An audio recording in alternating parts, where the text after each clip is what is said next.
Hello! How are you? I'm back with another vlog. I apologize for being missing from this vlog series for about 2 weeks. I know I said I would do it weekly, but things got so hectic with the production and then some other things I was doing that I couldn't find 10 minutes to step away and do this.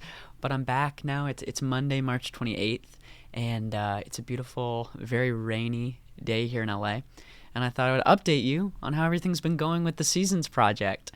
So, since last we spoke, I completed Spring, sent Spring off to the mixers, the final stems, and then it was actually a really crazy couple days because I was simultaneously trying to finish the final tracks of Spring, and a friend of mine named Michael O'Connor and I have been writing a musical for about 5 years called Good Guy with a Gun.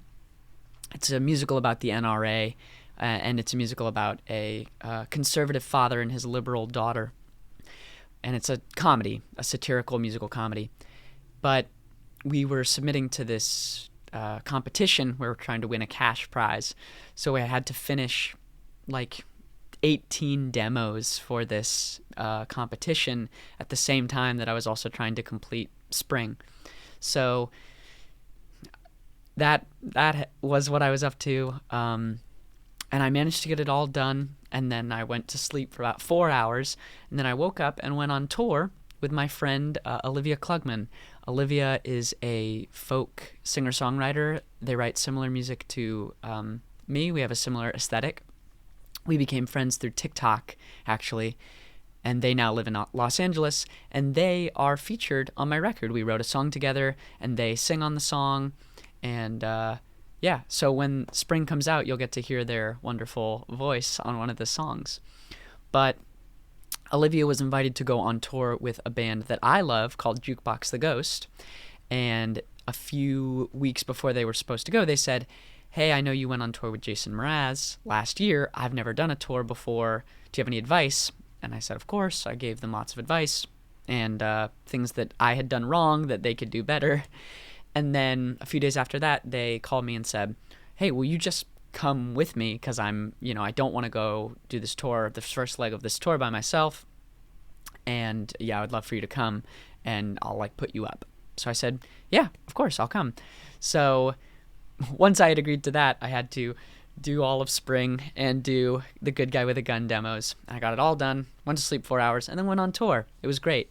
I got to support Olivia while they played opening for Jukebox the Ghost we flew into Pittsburgh, played a great show there. Pittsburgh was really beautiful.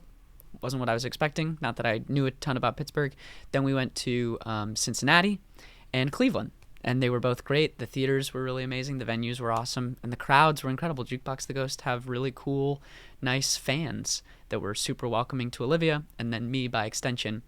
But it was fun. It was fun to go on tour and not be the one who's responsible for everything, because when I was on tour opening for Jason Mraz, there was just a ton of pressure. I had a friend there supporting me, and I had a friend who was a videographer. But at the end of the day, it was my set. So I had to sleep right and eat right, and I had to just do everything, anything that I did was a reflection on my own work. So it was nice to take the back seat after all this work I've been doing on these records. So that was a great time.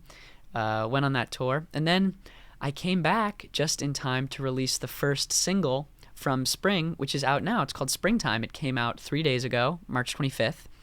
And it's one of my favorite songs I've ever written. Has my favorite chorus, I think, of any song I've written so far.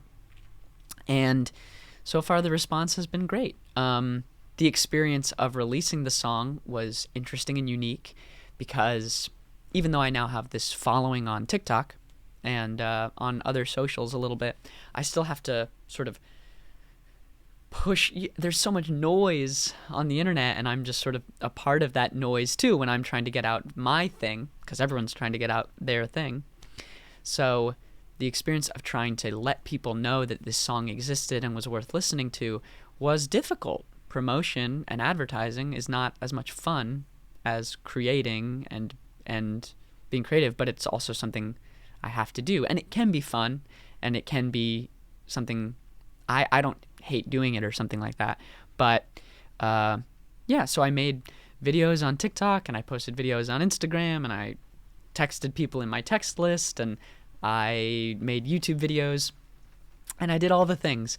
And the end result of that is, nothing really went viral. None of the videos I made like popped off and got millions of views the way that some of my other videos have.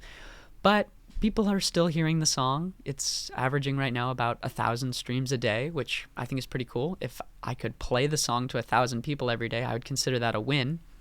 You have to be careful of comparing yourself to others, because like every Friday, there were a bunch of other releases on Friday, and some of them did way, way better than my song. But that's not really something I have any control over, and all I can do is just tell as many people as I can through the methods I have that the music is here, and hope that people find it and share it.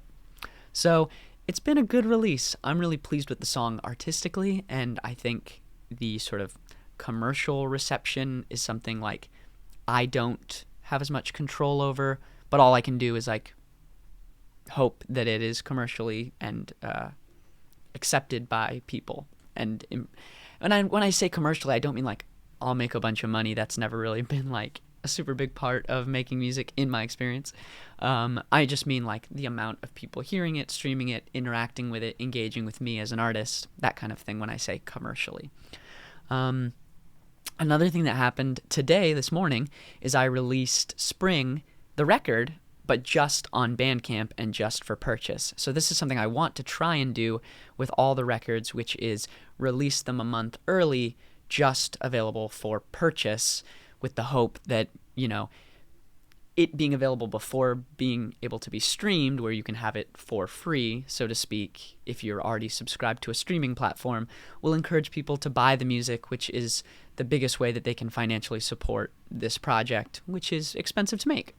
But it was fun to put the record up on Bandcamp, and one of the most fun parts about it is just typing in all the lyrics and finally having that like solidified, because people often ask me for the lyrics from a song, and I can say, oh yeah, they're all on Bandcamp. You can just read them and listen to them in time with listening to the music.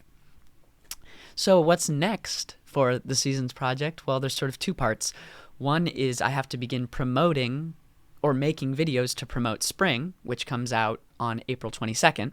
But at the same time, I really only have like 2.5 months to do Summer, which is crazy. And I'm sort of just starting to realize like how little time 10 to 12 weeks is. Yeah, it's really coming up, and some of the tunes are like in production. They have like skeletons. Other tunes are further along with production, and then others I haven't even started. So it's definitely going to be like another sprint, just like Spring was. But that's part of the fun of this project, is seeing what can happen with these kind of like mega deadlines, and just like how complete the work can feel despite being, really contained into this 1 year. So I'm excited about that. I'm excited about promoting Spring, hoping that, something in there can pop off and lead people to the other songs on the record. And I'm excited about Summer, and I'll be doing lots of like live streams and production streams on TikTok, on Insta, wherever I can. So yeah, stay in touch for that, and let me know what you guys are thinking of Springtime in the comments, and let me know if you end up buying Spring on Bandcamp. Let me know what you think of the whole record, and if you don't do that, I can't wait to hear what you think on the 22nd when it comes out on all the streamers. But yeah, it's an exciting period of time to be getting the music, some of the music, the beginnings of this process out there, having one song out and having people text and email and reach out and say the music is really speaking to them. That feels great and is helping motivate me to, stage 2 of this project. And then the last bit is Autumn, of course, which I have to be planning for. Autumn is going to be a big band record, so I've been working with my arranger, and so far we have the first 2 of 6 songs arranged, and we're working on the third. So that is slowly coming along, I think, at the pace it'll need to, because we'll need to be recording that record in like July to have it out in September or October. But yeah, it's all coming along crazily enough just by steadily working at it. So whatever you're working on, just keep steadily working at it, and then it'll come together. And yeah, this was a fun, weird vlog to do, kind of an early, bleary vlog for me. If I look like tired or unkempt, it's because I am. And yeah, it feels good to be like back in LA, back in the grind of, or not the grind, but the flow of creating this music. And yeah, hope you guys have a great week, and I will be back on Friday to recontinue our scheduled programming. Bye. Enjoy springtime. Bye.